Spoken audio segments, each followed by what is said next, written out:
할렐루야. 오늘 하루도 하나님의 은혜가 함께하는 귀한 삶이 되시기를 바랍니다. 창세기 7장입니다.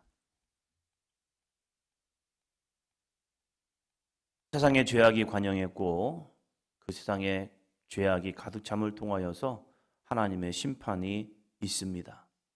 심판은 의인에게도 믿음의 사람들에게도 순종하는 자에게도 같이 옵니다. 그런데 이 심판 가운데 구원받는 사람이 있고 심판 가운데 멸망으로 끝나는 사람이 있다는 겁니다. 우리가 믿음 생활한다고 심판이 없는 게 아니죠. 분명히 심판은 같이 옵니다. 그러나 이 심판이 끝이 되면 안 됩니다. 심판이 구원의 또 다른 모습이 되어야 합니다. 노아는 당대 의인이었습니다. 하나님이 그를 의롭게 여겨주셨습니다. 그렇다고 홍수가 그에게는 오지 않느냐? 왔더라고요. 그런데 이 홍수 가운데 구원받는 사람이 되고 있다는 사실입니다. 우리 믿음의 사람들에게도 끊임없이 문제는 옵니다. 이 문제가 왔을 때 어떻게 이것을 극복해내느냐? 이것이 믿음의 사람과 믿음 없는 사람의 차이죠. 우리 믿음의 사람들이 이렇게 모였을 때에도 많은 문제들이 발생합니다. 그런데 이 문제를 어떻게 해결해낼 것이냐? 내 기질과 내 성향과 내 방법으로 문제를 해결하려고 하면 또 다른 문제가 발생합니다. 그러나 하나님의 은혜로 하나님이 이 문제를 통하여 무엇을 원하시는지를 찾아내는 것이 우리의 또 다른 영적 숙제이기도 합니다.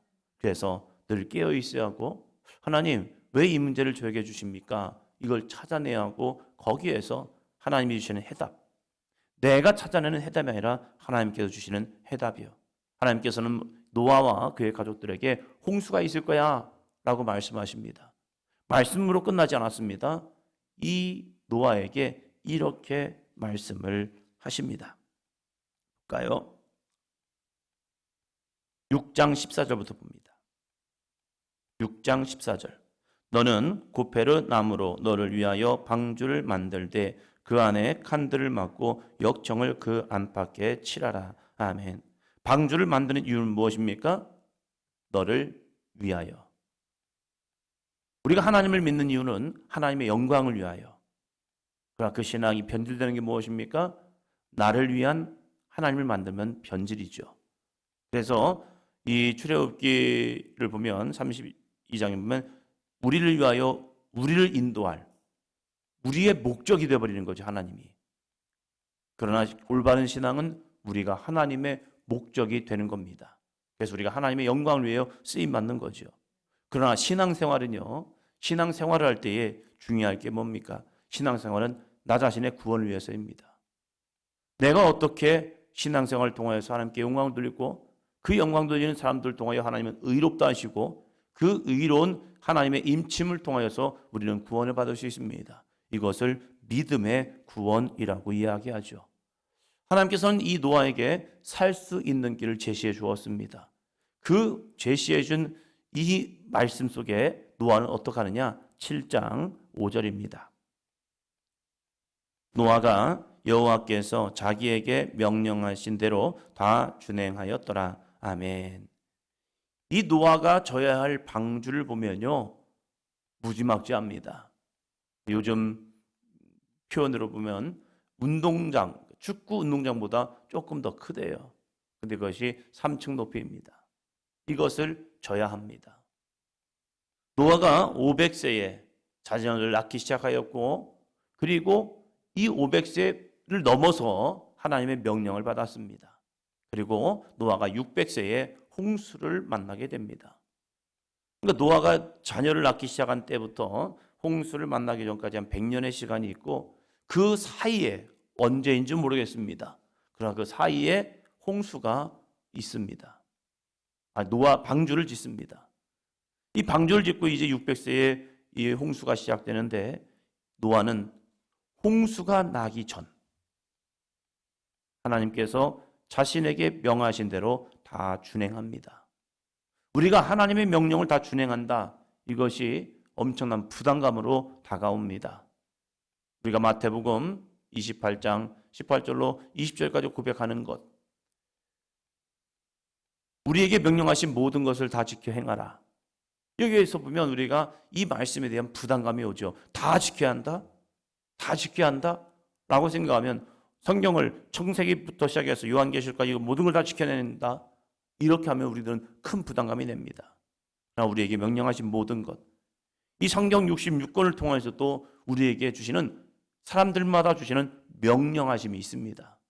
요한은 요한의 모습대로, 베드로는 베드로의 모습대로, 바울은 바울의 모습대로 우리에게 맡겨진 거룩한 영적 사명이 있다는 사실이에요.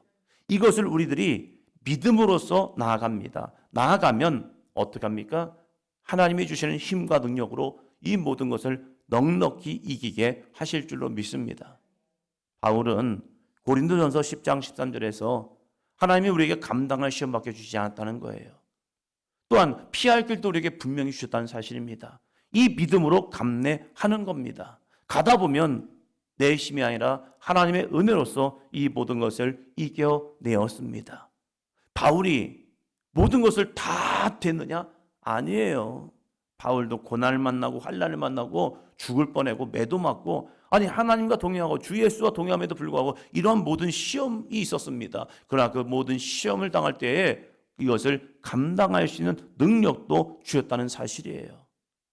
노아가 홍수에서 구원받을 수 있었던 것은 한 가지입니다. 노아가 여호와께서 자기에게 명하신 대로 다 준행하였더라. 그 말씀을 준행했기 때문에, 노아를 지었기 때문에, 노아가 방주를 지었기 때문에 그 방주에 들어가서 사는 은혜를 경험하게 됩니다. 또한 13절입니다. 곧 그날에 노아와 그의 아들 셈, 함, 야벳과 노아의 아내와 세 며느리가 다 방주로 들어갔고. 아멘. 방주로 들어간다는 것은 약속을 신뢰하기 때문입니다. 성경은 홍수 전에는 비가 없었다, 이런 비의 쏟아짐이 없었다라고 이야기합니다. 그런데 하나님은 이 노아에게 명령했습니다. 야, 하늘에서 땅에서 물이 솟았고 하늘에서 창이 열려 비가 쏟아질 거야. 물이 쏟아질 거야. 이런 개념 자체가 없던 그 시대 속에서 노아는 말씀에 순종합니다. 또한 그 자녀들에게 이야기하는 겁니다. 셈, 함, 야베다. 하나님이 나에게 명령하셨다. 우리가 경험할 수 없는 물의 넘침이 있단다. 함께 우리 방주를 지어보지 않을래? 이 이야기를 셈, 함, 야벳에게만 했겠습니까?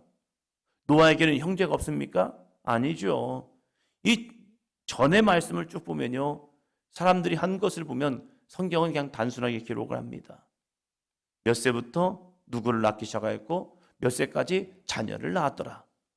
자녀 낳는 게 일이었습니다. 그때는 번성해왔기 때문입니다. 근데 이 인간의 번성이 하나님을 찬양하고 영광 돌리는 것이 아니라 죄에 더 많아짐을 경험하게 됩니다.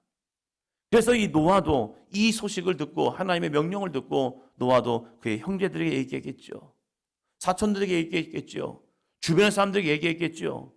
여보시오, 들어보시오 하면서 이런저런 말을 많이 했을 겁니다. 내가 이것을 하는 이유가 뭔지 아십니까? 홍수가 있는데 그 홍수 가운데 구원을 받아야 합니다. 노아의 방주를 지면서 사람들은 구경 왔겠죠. 뭐 하는 거야? 뭐 하는 거야? 열심히 애쓰면서 힘들게 노력하는 이 노아와 그의 자녀들을 보면서 뭐 하는 거야? 하면서 구경 왔겠죠.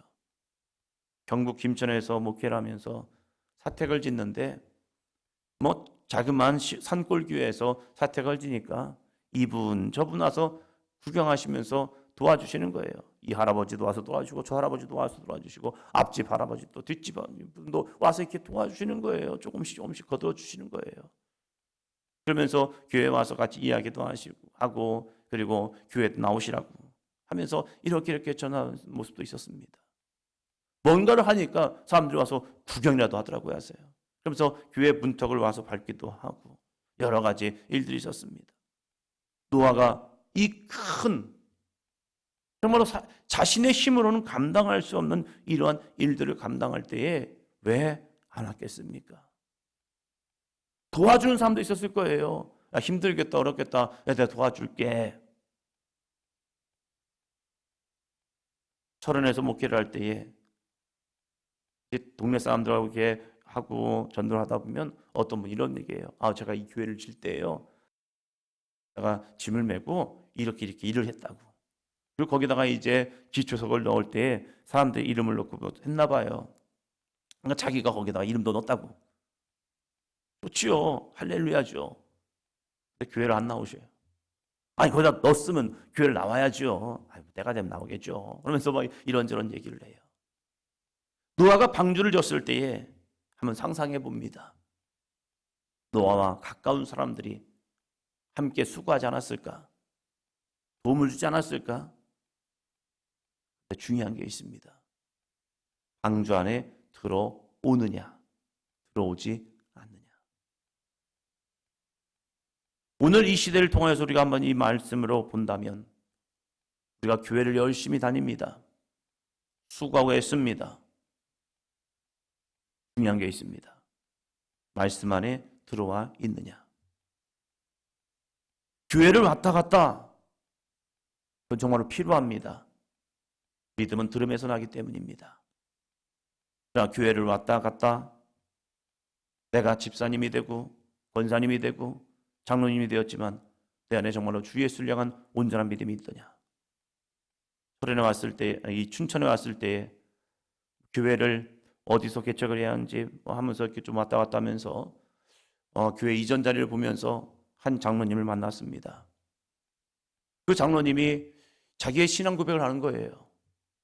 아내의 전도, 아내의 믿음으로 인하여서 자기가 교회를 다녔습니다.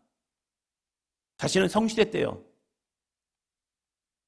그 당시 분들을 보면 많이들 성실하잖아요. 그래서 교회를 열심히 다녔습니다. 아내를 따라서. 그러니까 교회에서 세례를 줬고 그리고 집사가 되었고 권사가 되었고 어느 날 보니까 자기가 열심히 하다 보니까 장로가 되었더래요. 근데 어느 순간 자기에게 훅 들어오는 질문, 너 믿음이 있니? 여기에 있어서 자기가 정말로 내가 예수님 향한 온전한 믿음이 있나? 이 부분에 있어서 고민이 됐대요. 좋은 분이죠. 내가 교회 안에 있다고 해서 구원받는 것이 아니라 내가 정말로 주님을 향한 온전한 믿음 가운데 있는지 늘 자신을 시험해 봐야 합니다. 죄에 대한 시험이 아니라 믿음에 대한 테스트예요. 내가 정말로 믿음 생활 잘하고 있는지, 내가 십자가 예수를 붙들고 있는지. 노아는 방주를 정말로 열심히 지었습니다. 열심히 짓고 나 이거 졌어. 나 이 방주를 잘 졌어. 대단해. 훌륭해. 보고만 있으면 안 됩니다. 하나님의 명령에 들어가야 합니다. 곧 그날에 홍수의 날에 노아와 그의 아들 셈, 함, 야벳과 노아의 아내와 세 며느리가 다 방주로 들어갔고 방주에 들어간 자만이 살아나는 겁니다. 하나님의 말씀 안에 들어간 자만이, 그리스도 예수를 붙든 자만이 살아날 수 있습니다. 23절입니다. 23절. 지면의 모든 생물을 썰어버리시니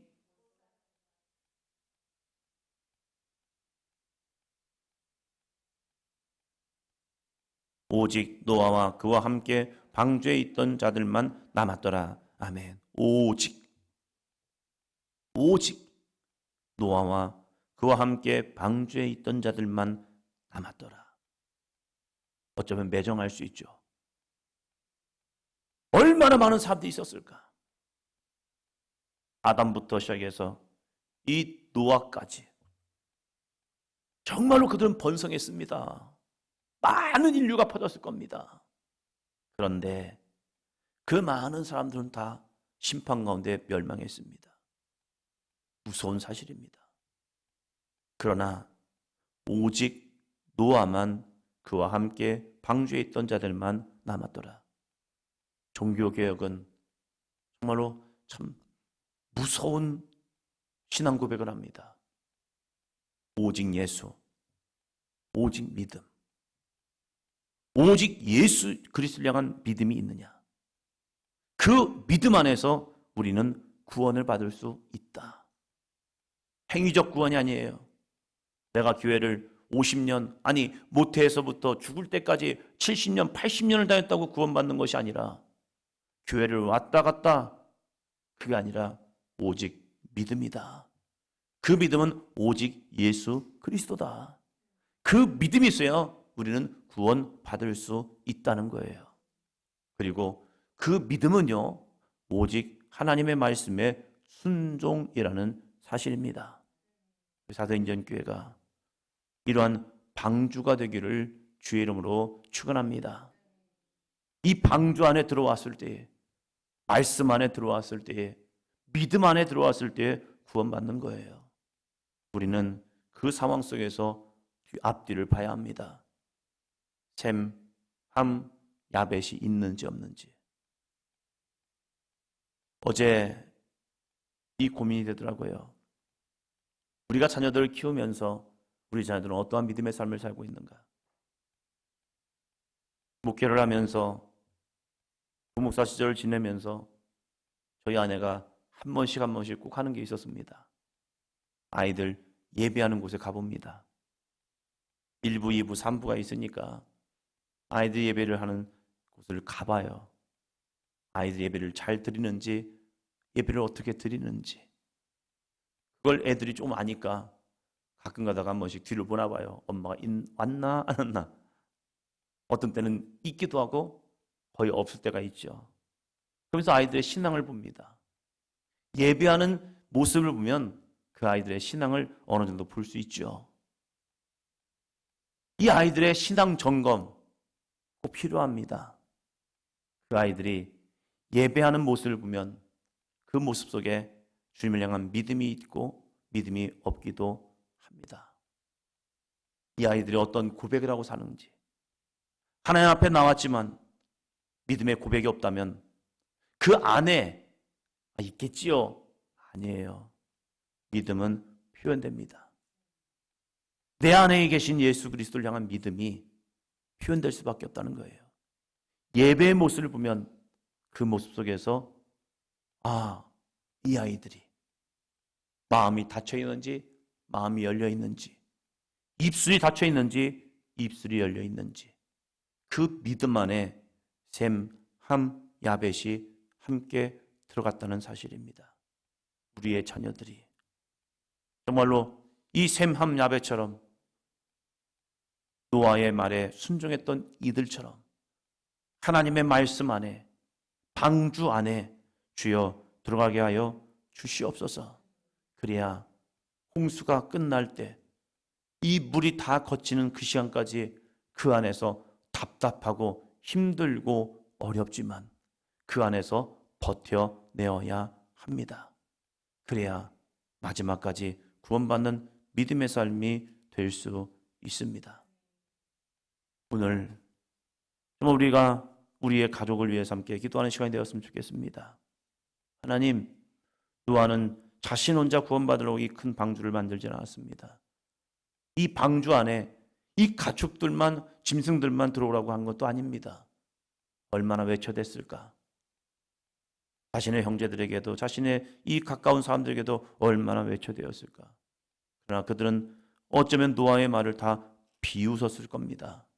말도 안 되는 말이야. 맞아요. 그 당시에는 말도 안 되는 말이었습니다. 경험하지 않았기 때문에.